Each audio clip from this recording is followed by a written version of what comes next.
Bismillahirrahmanirrahim. Alhamdulillah. Wassalatu wassalamu ala Rasulillahi sallallahu alaihi wasallam. Assalamu alaikum rahmatullahi wa barakatuhu. Урматтуу мусулман бир туугандар, урматтуу ага энелер, урматтуу эжелер, карындаштар, апалар. Барыңыздарды ошол сиз менен биздин башыбызга кирип келген Ражап айы менен биринчиден куттуктап кетмекчибиз. Себеби ар бир эле мисалы бизнес кылган адам өз соодасында, өз аракетинде өзүнүн мезгилин издейт. Качан ушундай мезгил келип калса, орусча айтканда сезон болсо, ошондо көбүрөөк пайда табып калсам депчи. Сиз менен биз мусулман адам ар бир акырет үчүн жашайт. Акыретин куруу үчүн жашайт. Мына ошол акыретти өзгөчө куруп кала турган сиз менен биздин башыбызда берекелүү, куттуу ай Ражап айы келди. Кур'ан-ы Каримде Аллах Таала бул айга байланыштуу эмне деген? Кур'анда Алла айтат, бир жылда 12 ай бар. 12 айдын ичинен 4 айы арам айлар болуп эсептелет. Ва минха арбаатун хурум деп харам айы.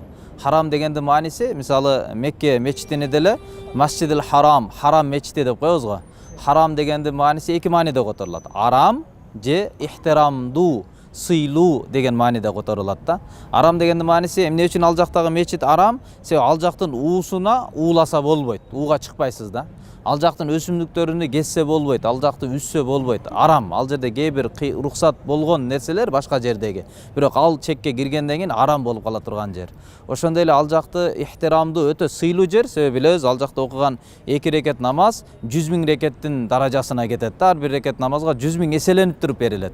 Аллах Таала ушундай бир кадырлуу, сыйлуу кылып койгон жер. Ошо сыяктуу эле урматтуу туугандарым, айтайын дегеним мына бүгүнкү ай деле, Ражап айы деле бул харам айы болуп эсептелет. Яни бул айда арам, эмне арам? Согушуу арам. Бул ай өтө сыйлуу. Эмне себептен? Себеби бул айда бир жакшы иш кылсаңыз өтө сообу күчөйөт. Дүйнөдө дагы, ахиретте дагы бир күнөө кыла турган болсок деле, бунун кесепети дагы өтө оорлошуп кете турган күнөөлөр болуп калат. Ахиретте азабы, дүйнөдө анын кесепети оорлошуп кетет.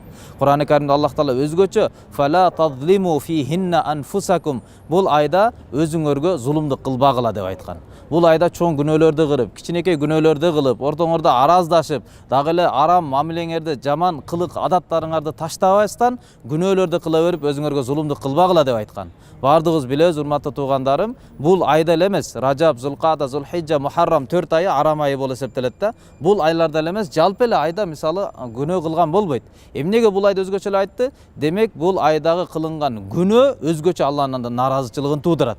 Бул айда өзгөчө Алланы наразы кылып алабыз. Ошондуктан иншалла келиңиздер, бардыгыбыз аракет кылалы. Мына Ражап айы кирип келди, харам айларынан болгон сыйлуу айлар кирип келди. Ушул айда өзгөчө ибадатка көңүл буралы, орозого даярданалы. Мынакей бир алымдардын сөзүнө токтоло турган болсок, уламалар айтат, мына азыр 7-чи ай Ражап айы, мындан кийин Шабан айы, мындан кийин Рамазан айы, 9-чу ай Рамазан. Демек Ражап, Шабан, Рамазан.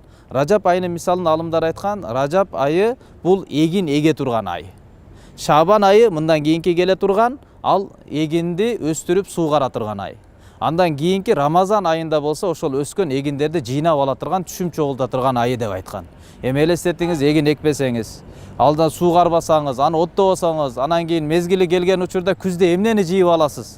Эгерде сиз менен биздин жерибизде, талабыбызда эч нерсе эгилбеген болсо. Ошол сыңары Рамазан айында, Орозо айында толук ийгиликке жетейин. Орозо айда бейиштердин эшиги ачылып, тозоктордун эшиги жабылып турган учурда ошо бейишке кирип кетейин. Алланын небегейсиз мээримине эргешип калайын. Аллах Тааланын дүйнө ахиреттеги болгон ийгилик, белектерин баарын алып калайын деген адам азыр Ражап айынан баштап туруп даярданып башташ керек.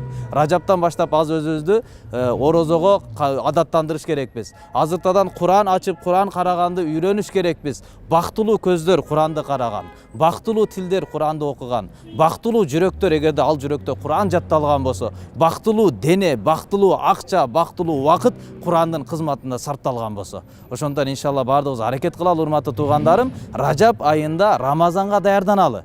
Кудай Тааламдын тартиби ошондой, пайгамбарыбыздын тарбияты ошондой. Карасаңыздар, парызды парыз болуу үчүн, ан үчүн нафил ибадаттар, өз эрки менен кылган ибадаттар аркылуу даярдалат. Мисалы, пешиндин 4 рекет парызы бар. Пайгамбарыбыз алейхиссалам эртерээк мечитке келип, эртерээк 4 рекет сүннөт намаз окуп, 4 рекет парыздан кийин дагы 2 рекет сүннөт окуп, ошентип парыздарга даярданат эле. ошондой эле Рамазан айында сиз менен биз Рамазан айына кокустан келип калып эле анан ойгола албастан, берешендик кыла албастан, тахажжудка тура албастан, таравих окуй албастан, эткафка мечитке келип олтура албастан өтүп кетип калбоо үчүн мына азыртадан Ражап айынан баштап даярданыш керекпиз. Азыртадан баштап курбанчылыктарды көбөйтүп, бир аз белди байлап, багымдат намазынан кийин күн чыкканга чейин олтурууну адат кылып, мына бүгүн жума күндө турабыз, асырдан шамга чейин дуа кабыл боло турган учур, ошол учурда келип алып туруп дуага адаттанып, бир аз эткаф деп коет, мечитте дүйнөдөн үзүлүп олтурганда адаттанып, орозого даярданып барыш керекпиз да. Биринчи, төртүнчү күнү сүннөт орозолор бар, ошо орозолорду кармап барыш керекпиз. Ражап айында урматтуу туугандарым, өзүбүздүн дүйн ахиретибизди куруп калганга жараткан Затым баардыгыбызга мүмкүнчүлүк берген болсун. Ассаламу алейкум рахматуллахи ва баракатух.